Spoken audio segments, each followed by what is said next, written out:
Hi, you're listening to the My Body, My Story podcast. It's just about accepting yourself for who you are. But it is hard when you have, you really feel the pressure from everywhere.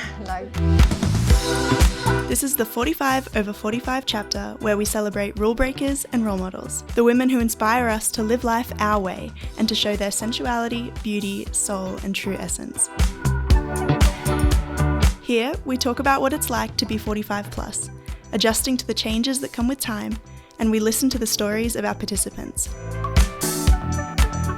If you have an interesting story, we'd love for you to participate. You can email us at info@alexandrawalker.com. That's Alexandra spelt with a K-S. Or visit our website, alexandrawalker.com. Hello everyone and welcome to the My Body, My Story project. And today with us in the studio, Ellie. And while she's sitting in the makeup chair and Citra is creating her magic, doing makeup for her, I'll be asking her a few questions. Hi Ellie, welcome to the studio. Welcome to the project. Hi Alex, thanks for having me. And tell us 10 facts about yourself. Okay, where to start? So my name is Ellie. I'm 46 years old, nearly 47.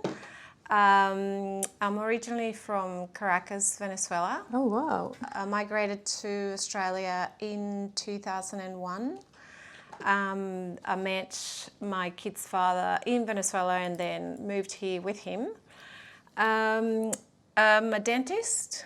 I studied dentistry in Venezuela, and then when I moved to Australia, I had to pretty much go back to university and do it all over again in English. So I became a registered dentist in Australia in 2004, and What's your specialty? I'm just a general family practitioner. And you have your own practice? I have my own practice, which I created about nearly 9 years ago from scratch, which I'm very proud of. Yes, and where it is? So the practice is called the Dental Spa. It's located in Bondi Junction. And I created the practice with the concept of integrating facial aesthetics with dentistry, hence the name, the Dental Spa. I have... How is it together with some injections? Yeah, so I do facial injectables as well as cosmetic dentistry. So my idea was to create a space where women, for example, because I'm a man with young kids, I wanted to invite women like me, let's say, in a place you can come and get your kids' teeth done yourself and then do your facial injectables. It's a one-stop shop, I like to call it. That's great. So I have female practitioners mainly, not to be horrible to men, but sometimes women just like being in a space where it's just women. They feel more comfortable that way. Yeah. And it's been nearly 9 years, and I'm very proud of the space that I created. And where is it located? Where is the practice is located in Bronte Road, not far from Westfield Bondi Junction, just away from all the main shops, closer to Bronte, more suburban. But it's a small little practice. I've got a nice team of dentists, hygienists, receptionists, and I'm there 5 days a week. That's great. So how initially you decided to become a dentist? Yeah, so I am the daughter of a gynec obstetrician. My mum's a surgeon, my dad's an engineer, so I always joke that I've kind of learned with my dad to use tools and drills and stuff from an early age, and from my mum how to treat patients and be caring and empathetic towards my patients. So it's like a combination. I think dentistry is a combination between engineering and medicine. Yeah. I wanted to be a surgeon like my mum, but I think dentistry is actually better suited for me. It gives me, I like to think I'm creative. So yeah.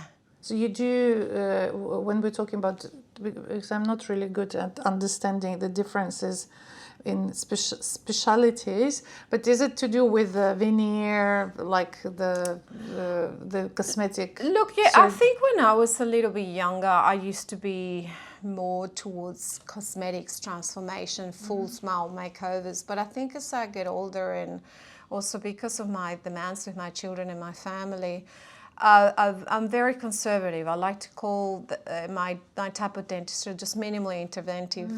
Minimal intervention dentistry, which means preserving your tooth structure. When people go through veneers and stuff, it's quite aggressive. You have to drill away teeth.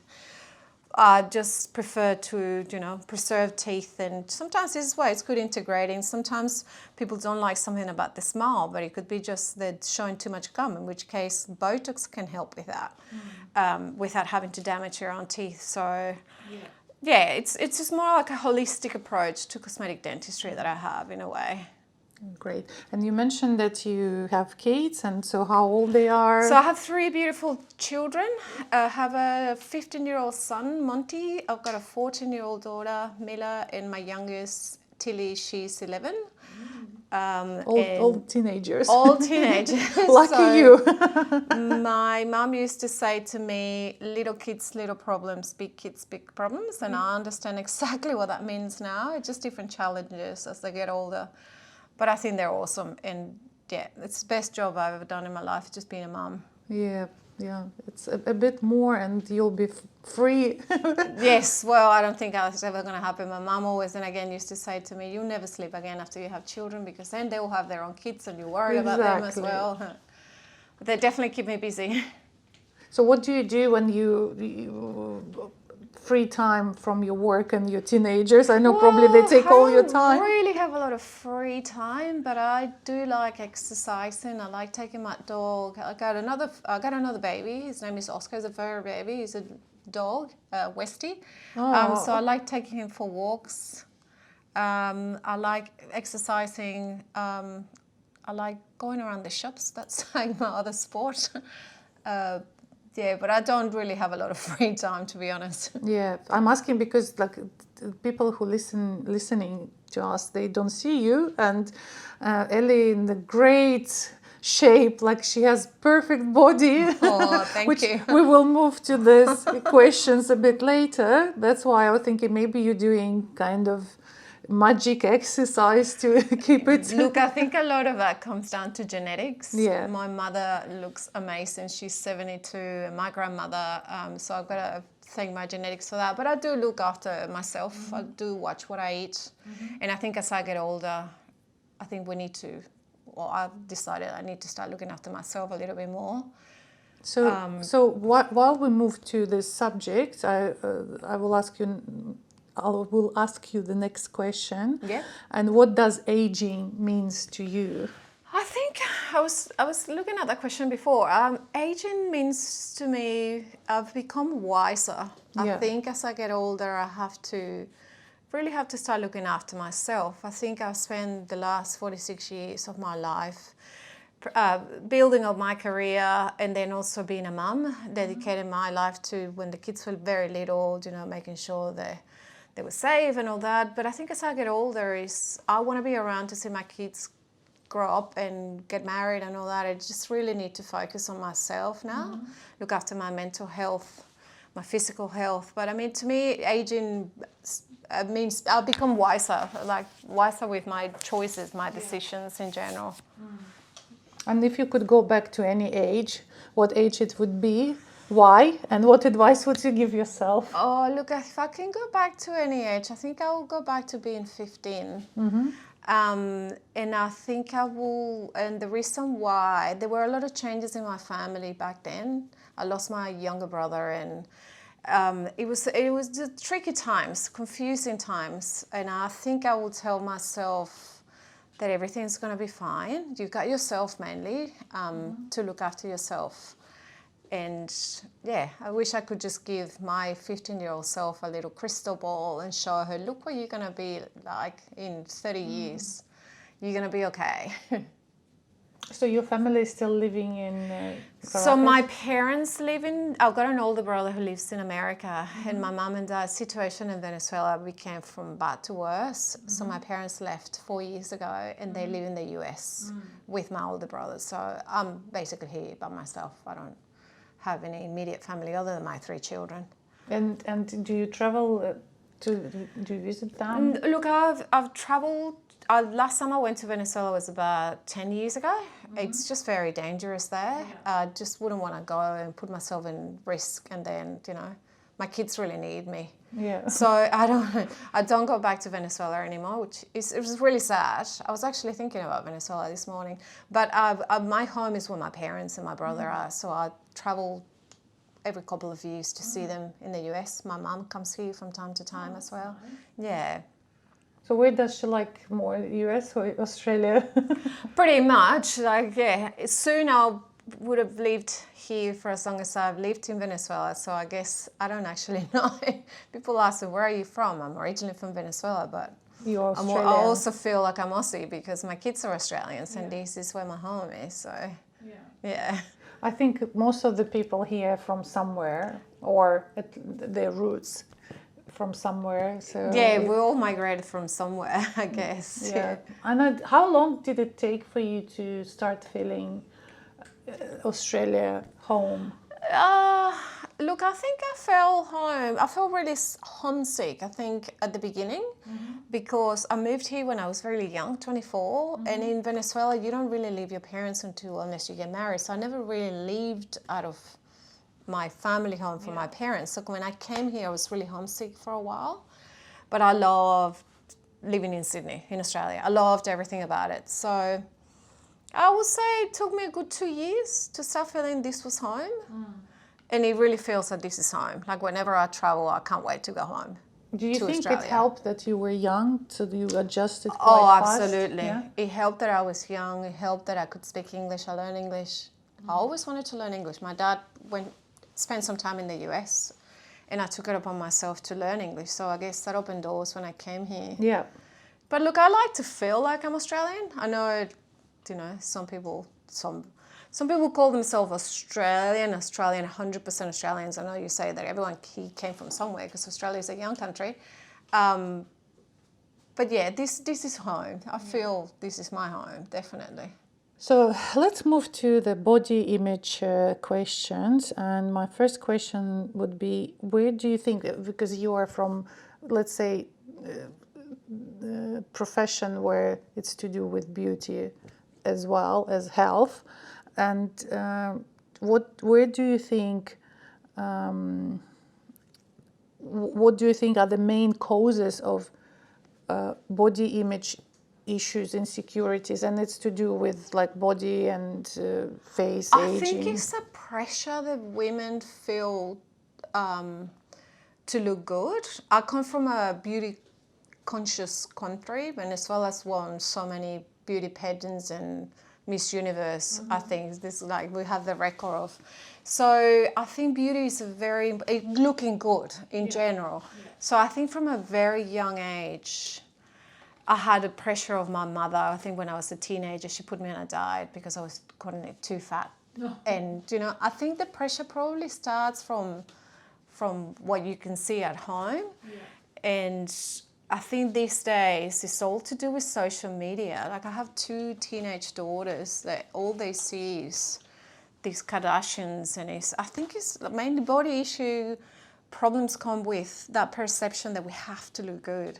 And not just look good. Women in general, we've been told that we need to be good. We need to be good at this and we need to be good at that. And we have to also look good. For what reason? To find a good man, marry, and have kids? I think initially, yes. It's like to find a good man, to find a good job. You just have to look good, and people tell you that from a very young age. And there's all these insecurities that then build up because you feel like you're never good enough or you never look good enough. So it's interesting that you mentioned finding a job, because not many people talk about that. And so do you believe that this negative body image or perception of yourself affects relationships, including working space, like schools, I don't know, like society, not only your own relationships? Oh, 100%, because I think if you're constantly feeling that pressure that you have to look good or better, then, you know, you're obviously in conflict with yourself. And if you don't have self-love and self-respect, I think that's definitely going to affect your relationships with your partner, with work colleagues. Because if you don't love yourself, no one's going to love you or accept you. Do you think that other people perceive you in a different way as well when you have some body issues? Yeah, 100%. Like me personally, or in general? Generally, yeah.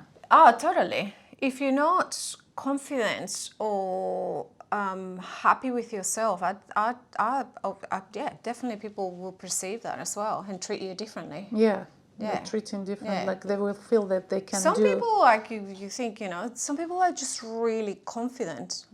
And they have that confidence in them, and they might not be a supermodel, but they have that confidence, and I think that attracts people. Yeah. Yeah. So, how do you overcome some body-related insecurities if they come? And my other half of the question, has it changed with age? Yes, I like to think of myself, I always call myself a doer. So if there's something that is bothering me, I work towards that.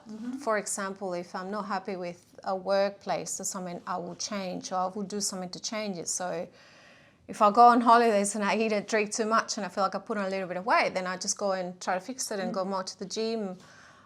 I'm not one of these people that are gonna, feel sorry for myself and then blame others for it. So Yeah. do you diet? Do you do, like you said, you don't do much I exercise? do watch what I eat, Yeah. and I'd like to think that I keep myself active. I think my job, it's very physical as well, which keeps me active. But the way I overcome issues in general, not just body image issues, is just I work on them. Like if there's an issue that presents to me, I work to solve them. Has it changed, like the way you eat, or did you have to adjust your eating habits while aging, or you don't feel Well, it yet? I think it's then again, because from a young age, my mum put me on a diet, and it's always been, she was always really gorgeous, and she always used to look at herself in the mirror and go, oh, I'm so fat, or so this. I've always been conscious of my body. Yeah. Like I've never really felt 100% happy, and I don't think there's any woman that would ever feel 100% happy with their bodies. Yeah. But I think as I get older, then again, I really need to start looking after my health. Not so much about being skinny and, it's just like healthy. Healthy, yeah. Yeah, healthy in general. It's interesting that you said, I agree with you. I also think this way, that it's impossible for a woman to feel happy with herself 100%, but there are some attempts, or programs, let's put it say. And I want to know your opinion about this body positive movement. What do you think about that? Considering what you said, that not everyone, no woman can feel completely satisfied. No, I think it's just about self-confidence and self-respect. It's just about accepting yourself for who you are. But it is hard when you have, you really feel the pressure from everywhere. But do you think it's kind of, they're trying to talk themselves in loving themselves, or do you believe it's possible to, when, let's say, I'm interested that if someone is overweight, like me at the moment, I'm overweight, I'm not happy with that, and I'm thinking, okay, there is a body positive movement that teaches you to love yourself, but I cannot love my overweight self because it's causing me some problems, and however I try, I cannot talk myself into that. Yeah, that's conflictive, isn't it? Because it's like you trying to convince yourself. I don't know. I just always think if you have to stand in front of a mirror and tell yourself, I'm prosperous, I'm wealthy, I'm happy, I think you already have an issue with it. If you have to look at yourself in the mirror and try to convince yourself of that, that's not going to happen. Yeah. So, yeah, I don't know. I feel like if you are not happy with yourself, maybe it's not your body. Maybe there's something else. But then again, this is just I'm always trying to fix things and make them, work. Yeah. I don't know. There might be an underlying issue there that's stopping you from from being who you really want to be. Meaning like go to psychologist and sort it out. Oh, it's just, and again, it's just accepting, I think accepting yourself and being kind to yourself, and then everything suddenly starts changing. Yeah, it's a hard work. Like, I mean, I think it's a great movement, but we shouldn't fool ourselves, like, and put away problem by convincing ourselves with another social media movement. Yeah, no, I agree. I don't know. I don't want to follow trends or movements. I just think you have to work what works for you. Yeah. So if your body could talk, what do you think it would ask you or tell you? My body will tell me to slow down. Yeah, I'm always running at, 100%. I'm a people pleaser, so I'm always trying to please others. And I think my body would actually tell me, how about you start looking after yourself first before you go out to just always try to make things better for everyone else. Yeah. Just take time for yourself. Take time for yourself. That's exactly You're in the right place today. Yeah, exactly. This is why this was so good for me. This is the first time I actually do something for myself, which I'm loving.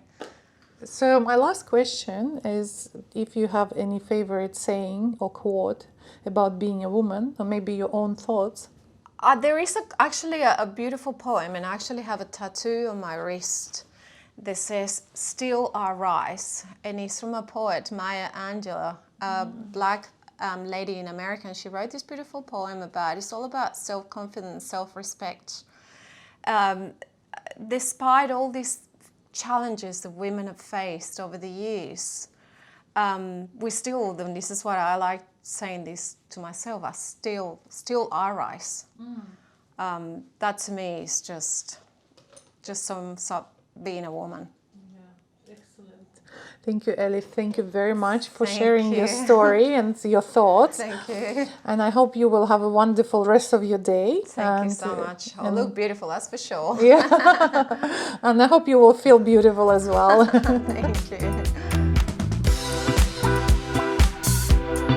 If you have an interesting story, we'd love for you to participate. You can email us at info@alexandrawalker.com. That's Alexandra spelt with a KS. Or visit our website, alexandrawalker.com.